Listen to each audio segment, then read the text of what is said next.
صلی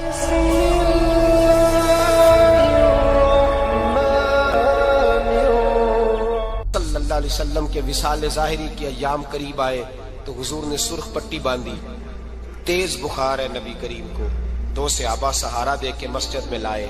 نبی پاک علیہ السلام کو بظاہر سہارا دے کے لایا گیا. کریم رسول نے لوگوں کو جمع کیا. حضور آج کیا ہونے والا ہے؟ آج کیا کہا جائے گا؟ آج کس لیے میٹنگ بلائی ہے؟ نبی کریم کے کل صحابہ جب مسجد میں جمع ہوئے تو کھچا کھچ مسجد بھری ہے. وصال ظاہری سے چند یوم پہلے کی بات. نبی پاک نے فرمایا آج تمہیں کوئی جہاد کی ترغیب نہیں دینی, آج کوئی نیا پیغام نہیں دینا. آج تمہیں بتانا ہے کہ رب نے اپنے بندے کو اختیار دیا ہے, چاہے تو دنیا میں رہے, چاہے تو اس کی بارگاہ میں حاضر ہو جائے. اس عبد نے بارگاہ ربوبیت کی طرف لوٹنے کا ارادہ کر لیا ہے. حضرت صدیق اکبر رونے لگے تو صحابہ نے کہا تمہیں کیا ہوا؟ کہنے لگے سمجھ نہیں رہے, کسی کی بات نہیں کر رہے, نبی پاک تو اپنی بات فرما رہے ہیں. اس نے جانے کا ارادہ کر لیا. سنیے میرے بھائی, محبوب پاک نے فرمایا بھائی کسی شخص کو میری طرف سے کوئی تکلیف پہنچی ہو تو بدلہ لے سکتا ہے, بدلہ لے سکتا ہے. کسی کو تکلیف پہنچی ہو. صحابہ پھوٹ کے رونے لگے. محبوبہ کرم ہی کرم ہوا ہے, رحمت ہی رحمت آئی. آپ کے بارے میں گمان کرنے والا بھی دائرہ ایمان سے نکل جائے. حضور آپ کیا فرما رہے ہیں؟ فرمایا نہیں بھائی اٹھو. پیچھے سے جناب عکاشہ بن محصن اٹھے, ہاتھ کانپتے ہیں, آگے بڑھے. کہنے لگے یا رسول اللہ, ایک جنگ کے موقع پر آپ نے درہ مارا تھا, ننگی پیٹھ پر صفیں سیدھی کراتے, بات دل میں رہ گئی ہے, میں نے بدلہ لینا ہے. نبی کریم نے فرمایا بلال دوڑ کے جاؤ, فاطمہ کے گھر درہ پڑا ہے, درہ لاؤ. سیدنا بلال حبشی کہتے میں گیا, دستک دی سیدہ طیبہ طاہرہ. حضرت فاطمہ فرمانے لگی بلال کیسے آئے ہو؟ اماں جی وہ درہ چاہیے تھا. سیدہ کو تشویش ہوئی, کہنے لگے بلال نہ تو جنگ پہ جانا ہے, نہ جہاد ہے, نہ کوئی ایسا موقع ہے. حضور کی تو طبیعت مبارک بظاہر بڑی علیل ہے, درہ کیا کریں گے؟ حضرت بلال عرض کرنے لگے اماں جی ایک صحابی بدلہ لینے لگے ہیں. صاحب طبقات نے جملے لکھے ہیں, کہتے ہیں بی بی صاحبہ نے درہ بھی دیا اور امام حسن حسین کو بھی باہر نکالا. فرمانے لگی عکاشہ سے کہنا 100 درے مارے. ان 2 شہزادوں کے جسم پر نبی پاک کے قریب نہ جائے. میں نے 2 بچے پیدا ہی اپنے محبوب پر قربان کرنے کے لیے کیے, ان کو لے جائے. حضرت بلال کہتے میں 2 شہزادے لے کے آیا, اور جب دروازے میں میں لے کے پہنچا تو نبی پاک نے دیکھا تو آنکھوں میں آنسو آ گئے. فرمایا ان کو بٹھا دو, مجھے پتا ہے فاطمہ نے کیا کہہ کے بھیجا ہے. حضرت سیدنا بلال فرماتے ہیں درہ میں نے جناب عکاشہ کو دیا. حضرت عکاشہ درہ لے کے آگے جو بڑھے تو حضرت ابوبکر صدیق نے ان کے پیروں پہ ہاتھ رکھا. فرمایا عکاشہ میری طرف آ یار, مجھے مار درے, نبی پاک کے قریب نہ جا. مصطفیٰ کریم نے فرمایا ابوبکر تو ہٹ جا, اسے آنے دے. فرماتے ہیں میں چند قدم آگے گیا تو مولا علی شیر خدا نے میرے پیر پہ ہاتھ رکھا. کہنے لگے عکاشہ سوچ تو صحیح تو کیا کر رہا ہے؟ حضور نے فرمایا علی ہٹ جاؤ, میرا اور ان کا معاملہ ہے. جناب عکاشہ آگے بڑھ رہے. نبی کریم نے فرمایا میں اپنی امت کو درس دینا چاہتا ہوں, خبردار خبردار زندگی میں تمہارے ہاتھ سے زبان سے کسی کو تکلیف نہ پہنچنے پائے. خبردار یاد رکھنا, وہ معاشرے بگڑ جاتے ہیں, وہ معاشرے تباہ کر دیے جاتے ہیں جہاں ظلم ہوتا ہے, جہاں زیادتی ہوتی ہے, جہاں لوگوں کو ستایا جاتا ہے. محبوب کریم کے قریب آئے حضرت عکاشہ کا, حضور میری پیٹھ ننگی تھی, آپ بھی ذرا کپڑا ہٹائیے. نبی کریم نے پیٹھ سے کپڑا ہٹایا. جناب عکاشہ نے درہ جو اٹھایا تو صحابہ کی چیخیں نکلی. حضرت عکاشہ نے درہ دور پھینکا, حضور کے بطن اطہر سے لپٹ گئے, چومنے لگے. کہنے لگے حضور وہ تو صفیں سیدھی کراتے لگ گیا تھا, آپ نے کہاں مارا تھا؟ یا رسول اللہ میں تو بہانہ بنا رہا تھا کہ جاتی دفعہ مجھے وجود چومنے کا موقع نصیب ہو جائے, مجھے یہ موقع نصیب ہو جائے. میرے حبیب نے فرمایا جس نے جنتی دیکھنا ہو میرے عکاشہ کی زیارت کر لے. بھائی ظلم کا دروازہ کھلا ہوا ہے اور لوگ بھول جاتے ہیں زیادتی کرتے ہوئے. وہ بہو سے ہی کیوں نہ کریں, وہ اپنے گھر کے بھول جاتے ہیں کہ شاید پوچھنے والا کوئی نہیں, شاید میزان نہیں لگے گا. ایران کے بادشاہ نے اپنے بیٹے کو پڑھانے کے لیے ایک استاد صاحب کا بندوبست کیا. استاد صاحب کو کہا کہ میرے بچے کو دین پڑھائیے, میں چاہتا ہوں کل اس نے عنان حکومت کو سنبھالنا ہے تو یہ دین سے آگاہ ہو جائے, اس کو کچھ سکھائیے پڑھائیے. بہت نیک بزرگ بڑے درویش عالم پڑھانے لگے, اسباق مکمل ہو گئے. دین کے اسباق قرآن مجید پڑھایا، احادیث طیبہ کا درس دیا، اصول فقہ سے روشناس کرایا۔ جب بچے نے مکمل تعلیم حاصل کر لی اور آمین ہو گئی، دستار ہو گئی، فارغ ہو گئے، تو پھر ایک دن استاد صاحب نے کہا بیٹے کل تم نے ضرور آنا ہے، کچھ بات کرنی ہے۔ شہزادہ گیا ملنے استاد صاحب سے، استاد صاحب نے کنڈی لگا لی، ہاتھ میں درہ پکڑ لیا، مار مار کے پورے وجود کو زخمی کر دیا، کوئی غلطی نہیں، کوئی بات نہیں، مارا۔ اب بچہ آیا آ کے بادشاہ سلامت سے کہا کہ ابا جی سمجھ نہیں آئی، بڑا مارا ہے استاد۔ تو سیانے تھے نا بادشاہ، یہاں تو قاری صاحب روز کٹہرے میں کھڑے ہوتے ہیں، مولوی صاحب آپ نے میرے بچے کو کیوں مارا ہے؟ آپ 8,000 کے مولوی ہیں، میرا کئی کروڑ کا بچہ ہے، سویرے بدل لیں گے، خبردار آپ نے بچے کو ہاتھ لگایا، اپنی حیثیت میں رہے معاذ اللہ۔ جو قومیں استادوں کو کٹہروں میں کھڑا کرتی ہیں وہ ترقی نہیں کر پاتی، جو استادوں کو کٹہروں میں روز کھڑا کرتے ہیں۔ کہا ابا جی بڑا مارا ہے، تو والد بڑے سمجھدار تھے، کہنے لگے بیٹا استاد باپ ہوتا ہے، وہ زیادتی نہیں کرتا، کوئی بات ہوگی میں تیرے استاد کو کٹہرے میں نہیں بلاؤں گا۔ اماں سے بات کی، اماں کہنے لگی بیٹا میں تیرے باپ سے کیسے بات کروں، ڈر رہا تھا۔ وقت گزر گیا، 22 سال بیت گئے، 22 سال گزر گئے، بادشاہ کا انتقال ہوا، شہزادہ تخت پہ بیٹھا، پہلا حکم یہ دیا کہ میرے استاد کو بلاؤ، پہلا حکم۔ استاد جی بوڑھے ہو گئے تھے، چھڑی کے اوپر ٹیک لگا کے آئے اور بھویں سفید ہو کے جھک گئی تھیں، یوں آنکھ کھول کے بڑی مشکل سے دیکھا، کہنے لگے شہزادے حکم ہو۔ کم میں شہزادہ نہیں، اب میں بادشاہ بن گیا ہوں۔ استاد جی 22 سال بیت گئے، آپ نے مارا تھا، پر وہ درد چونکہ زیادتی کی تھی، میرا قصور کوئی نہیں تھا، تو نہ میری روح سے درد گیا ہے نہ میرے جسم سے گیا ہے، میں بے اختیار تھا، پوچھ نہیں سکتا تھا، آج با اختیار ہوا ہوں۔ سب سے پہلے پہلا حکم آپ کو دیا، بلایا ہے، بتائے کیوں مارا تھا، کیوں مجھے مارا تھا، میری زیادتی بتائے۔ تو استاد، بوڑھے استاد کی آنکھیں آنسوؤں سے بھر گئیں، کہنے لگے بیٹے بس آج کے دن کے لیے مارا تھا، یہ جو دن آ گیا نا میری زندگی میں اس لیے مارا تھا، یہ میں چاہتا تھا میری زندگی میں وقت ہے، آج کے بس میری مراد پوری ہو گئی۔ کہا صاحب کس لیے، مجھے بھی سمجھائے۔ آپ فرمانے لگے کتنی دیر ہو گئی تجھے مار کھائے ہوئے، کتنا زمانہ بیت گیا؟ کہنے لگا 22 سال۔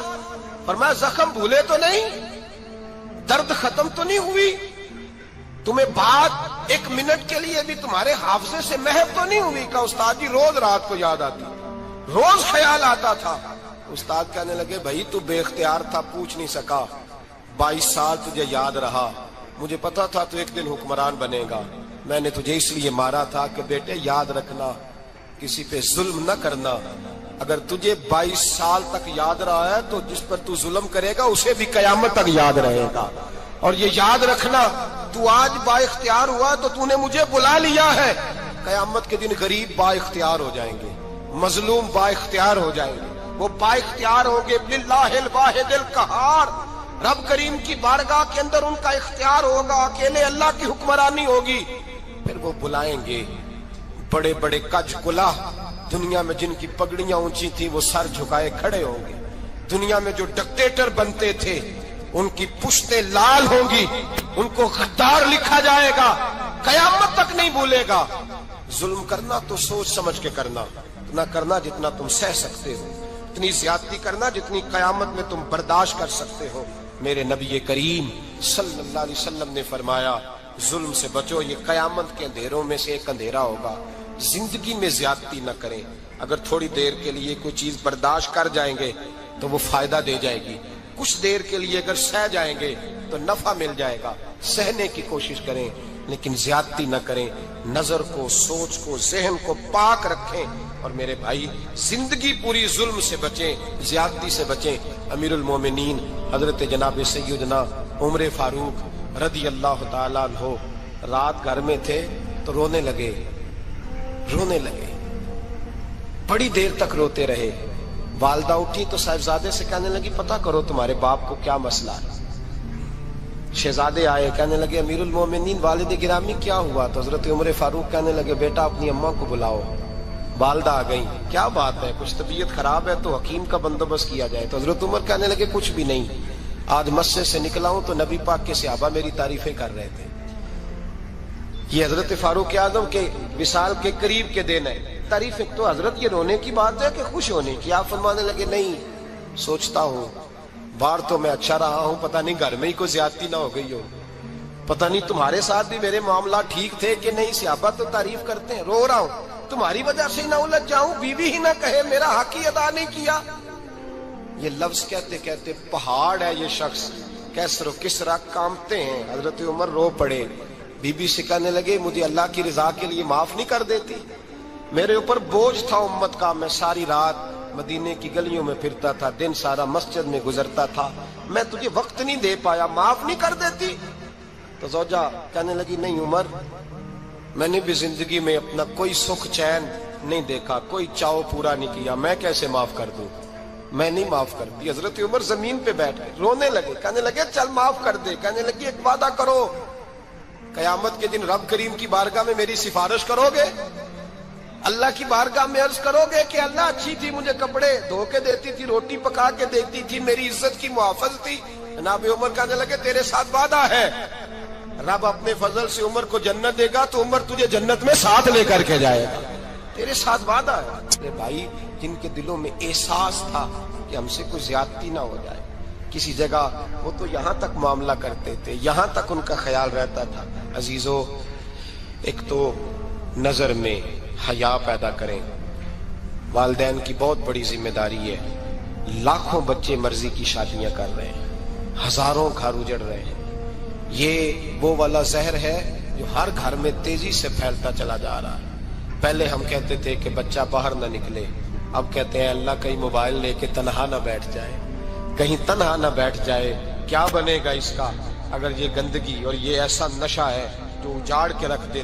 بخاری شریف میں حدیث ہے، قاضی ایاز مالکی رحمۃ اللہ علیہ نے بڑی تفصیل سے لکھی ہے، راوی حضرت انس بن مالک ہیں۔ ایک بندہ بڑی دور سے آیا نبی پاک صلی اللہ علیہ وسلم کی زیارت کے لیے، بڑی دور سے۔ عرب کے جو سردار ہوتے تھے ان کے بڑے ناز نخرے ہوتے تھے، وہ خیر آج بھی ہیں، پروٹوکول کا ماحول آج بھی، یعنی وزیر صاحب کے آگے دو چار گاڑیاں نہ ہوں تو ان کو مزہ ہی نہیں آتا، پولیس والے آگے پیچھے بھاگیں تو حالانکہ ان کو نہیں پتا کہ جو پولیس والے آگے پیچھے بھاگ رہے ہیں نا، یہ حکومت بدلی تو گرفتار کرنے بھی انہوں نے ہی آنا ہے، لیکن وہ بڑا مزہ آتا ہے جب لوگ گاڑی کے پیچھے بھاگتے ہیں۔ کیا بات ہے جناب، بڑی بات۔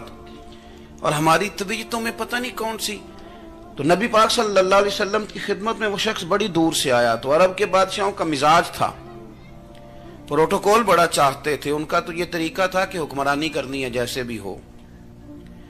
اگر کسی غلام نے دھوپ میں بندھا رہ گیا، اونٹ اور چھاؤں میں نہیں باندھا تو درے مارتے تھے، اور اگر اس نے کھول کے باندھ دیا تو پھر بھی مارتے تھے، کہتے تھے اتنا سیانا ہو گیا تو انہیں پوچھا ہی نہیں، خود بخود ہی باندھ دیا۔ وہ شخص حضور کی بارگاہ میں آیا اور بہت سارے لوگوں کے پاس کیونکہ وہ جاتا تھا اپنے سربراہ کا پیغام لے کے، تو وہ کانپ رہا ہے جب حضور کی بارگاہ میں گیا، ڈر رہا ہے۔ اب ذرا بات کو سمجھنا، نبی پاک صلی اللہ علیہ وسلم نے اس سے فرمایا کیوں ڈرتے ہو؟ سادہ آدمی ہے، دیہاتی ہے، بدو ہے۔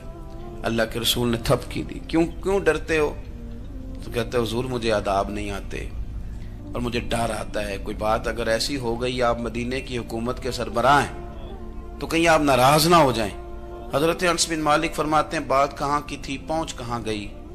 جب اس نے یہ کہا نا کہ آپ تو حکومت کے سربراہ ہیں، کہیں کوئی غلطی نہ مجھ سے ہو جائے، تو نبی پاک کی آنکھوں میں آنسو آ گئے، حضور رونے لگے، اور نبی پاک صلی اللہ علیہ وسلم فرمانے لگے نہ بھائی، تو کسی حکومت کے سربراہ کے پاس نہیں آیا، نہ تو اس بیٹے کے پاس آیا ہے جس کی ماں گوشت کے خشک ٹکڑے کھا کے بھی گزارا کر لے گی۔ میں تو ایک غریب ماں کا بیٹا ہوں۔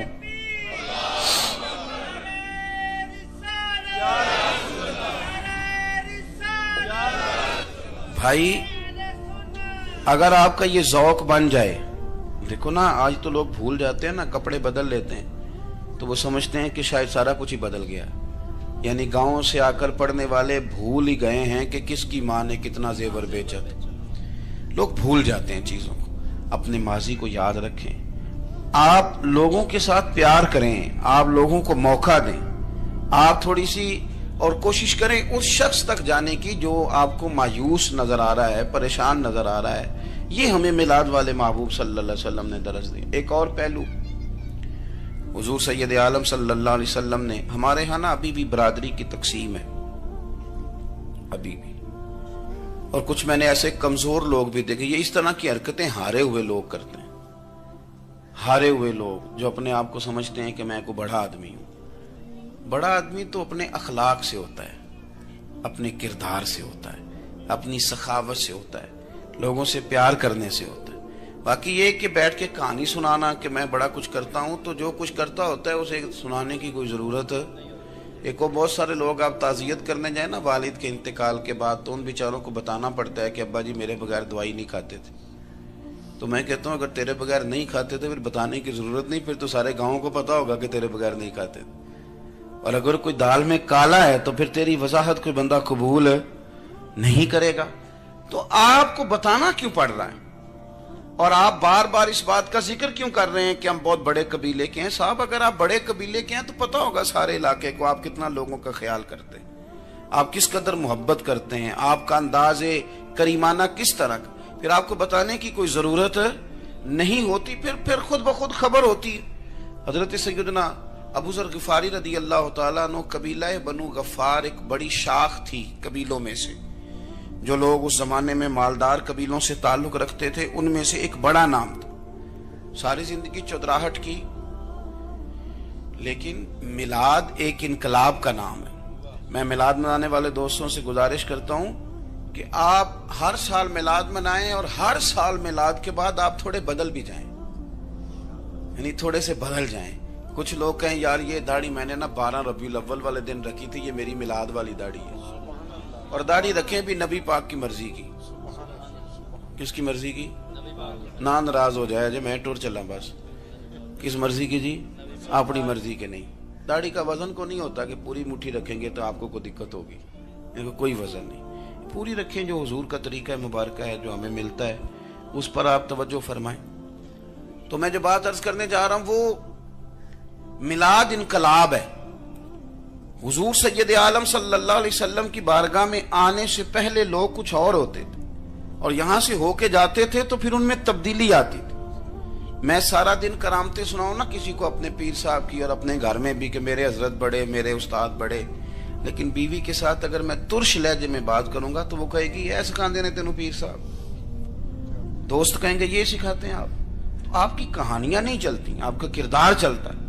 حضرت ابو ذر غفاری رضی اللہ تعالیٰ عنہ فرماتے ہیں چونکہ میں چودھری تھا، سیدنا بلال حبشی رضی اللہ تعالیٰ عنہ کے پاس میں بیٹھا تھا، کسی بات میں بات آگے بڑھی اور بڑھتے بڑھتے بات شکرنجی تک چلی گئی، رائے کے اختلاف نے باتوں میں تلخی پیدا کر دی، اور جب تھوڑے لفظ اور تیز ہوئے تو میں نے انہیں کہہ دیا چپ کر، تو ابشن کا بیٹا ہے۔ کس کے بیٹے تھے حضرت بلال؟